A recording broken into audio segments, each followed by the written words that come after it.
नाथ जी गोवर्धन से 500 वर्ष पहले चल करके नाथद द्वार में विराजमान हो गए, उदयपुर के पास। बीच में रुकते रुकते आए ठाकुर जी जगह जगह।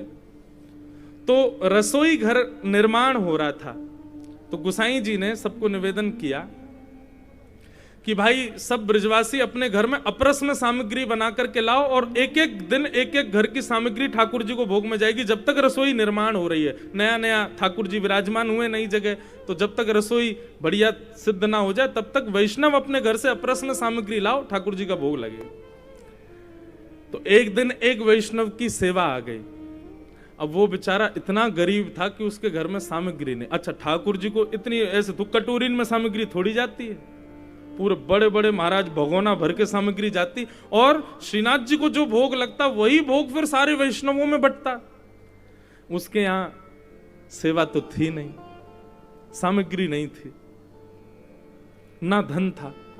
उसने मुखिया जी से जाकर के एकांत में निवेदन किया, बोले भगवान मेरी सेवा मुझसे छीनिएगा मत, मेरे घर की कल की पारी है, मुझे घर से सामग्री बना के लानी है, मैं नहीं चाहता कि मेरी सेवा छूटे। आपने यदि मेरी जगह किसी और को कह दिया तो मेरे प्राण निकल जाएंगे, लेकिन दुविधा यह है मेरे घर में सामग्री नहीं है, मुझे सेवा भी नहीं छोड़नी है और सामग्री भी पधरानी है, मैं क्या करूं।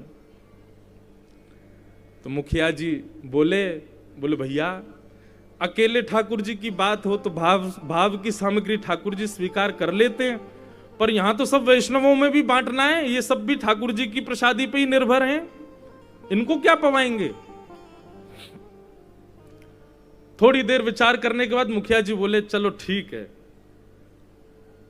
श्रीमद् वल्लभाचार्य जी महाराज कहते हैं भाव की सामग्री ठाकुर जी स्वीकार करते हैं, तो कल तुम एक काम करना, भगोने जो तुम्हारे यहां भेजे गए ना मंदिर से इतनी इतनी सामग्री बनाने के लिए, उनमें भाव रख लेना, और भाव रख के पत्तल से ढक करके भगोने भेज देना, और बिल्कुल मन में ये किंचित भी भाव नहीं आना चाहिए कि भगोने खाली हैं, उनमें सामग्री का भाव रखना पूरा।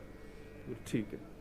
दूसरे दिन उस वैष्णव ने नेत्रबंद किए और भाव से चूल्हा जलाया, प्रत्यक्ष नहीं, भाव से चूल्हा जलाया, उस पर सुंदर पतीला रखा, उसमें देसी घी डाला, सुंदर ठाकुर जी को जो जो सामग्री निवेदित होनी चाहिए वो बनानी, सीरा बनाया, सब्जी बनाई, रोटी बनाई, दूध सामग्री बनाई, दूध घर की सामग्री सिद्ध की।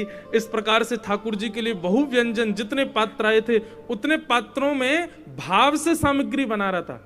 प्रत्यक्ष में वो पात्र सारे खाली हैं, लेकिन भाव ऐसा रख रहा, आहा क्या केसर की सुगंधी आ रही है, अरे भैया कितना सुंदर हलवा सीरा बनो ठाकुर जी के काजे।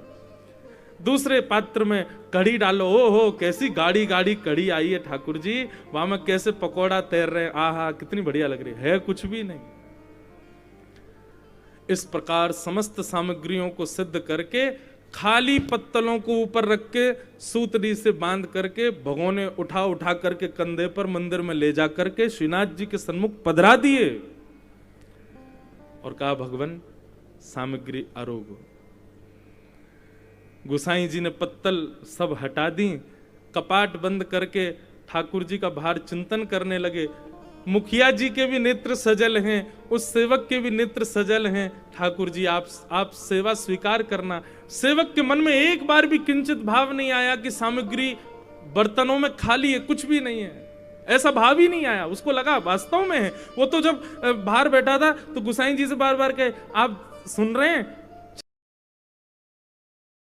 भीतर से ऐसा लग रहा है ठाकुर जी उंगली चाट रहे हैं, बीच बीच में सुगंधी कड़ी की आ रही है, ऐसा लग रहा है ठाकुर जी कड़ी पा रहे हैं। गुसाई जी को लेकिन संशय होने लगा, बोले कि खाली पात्र हैं भैया जन कहा होएगो आज। और जैसे ही कपाट खोल करके देखा तो जितनी भाव सामग्री उसने विचार की थी सब सामग्रियां वहां प्रकट हो गई, प्रत्यक्ष पात्रों में विद्यमान हो गई। ठाकुर जी के मुखमंडल पर कड़ी भात लगा हुआ था।